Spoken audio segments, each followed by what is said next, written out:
Friends, உங்கள் மலரக்கா என்ன கொதிக்குது தெரியுமா? இது வந்து ஒரு கைப்பிடி முருங்கைக்கீரை நேற்று பறித்து ஒருத்தவங்க தந்தாங்க. கமாண்டில் சொல்லியிருக்கேன். அது கூட என்ன போட்டிருக்கேன்னா, வெங்காயம் மிளகாய் இது மட்டும் தான் போடுவாங்க. வெங்காயம் மிளகாய் சின்ன சீரகம் பெருஞ்சீரகம் ஒரு தக்காளி இப்படி போடுவாங்க. ஒரு இஞ்சி. நான் என்னெல்லாம் போடுங்க தெரியுமா?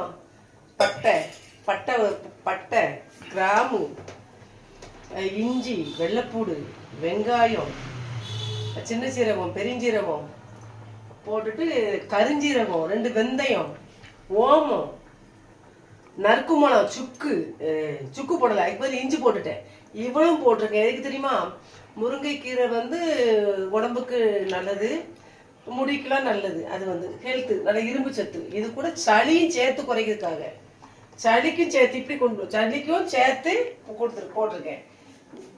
சளியும் சேர்த்து இது இரும்பு சத்தா வச்சு சளி இருமல் தொண்டையில உள்ள இதுவும் சேர்த்து போட்டிருக்கேன். இது என்ன செய்யணும்?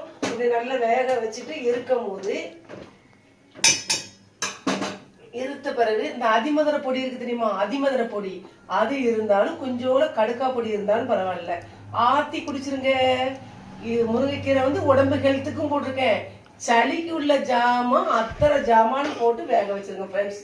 இது வந்து முருங்கைக்கீரை கிடைக்கல அப்படின்னா வீட்டில் உள்ள பெருஞ்சீரகம் சின்ன சீரகம் 2 மிளகு சுக்கு ஒரு வெள்ளைப்பூடு ஒரு கொஞ்சோட காயம் ஓமம் 2 வெந்தயம் கருஞ்சீரகம் நறுக்குமணம் சித்திரத்தை அக்கரா பொடி இதெல்லாம் போட்டிங்கன்னு வைங்க, சளி பிடிக்கவே கிடையாது.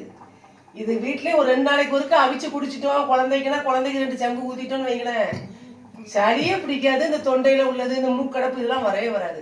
இன்னைக்கு நைட்டு அதான் மருந்து எங்களுக்கு ஃப்ரெண்ட்ஸ். இப்படி நம்ம வீட்டில் பிள்ளைங்களுக்கோ பெரியவங்களுக்கோ வயசானவங்களுக்கோ எல்லாத்துக்கும் இது செஞ்சு குடிங்க. உடம்பு ஆஸ்பத்திரி மாத்திரை மருந்து திங்கிறது கொஞ்சம் குறையும், உடம்பு ஹெல்த்தா இருக்கும். செஞ்சு பார்த்துட்டு கமெண்ட்ல சொல்லுங்க. தேங்க்யூ.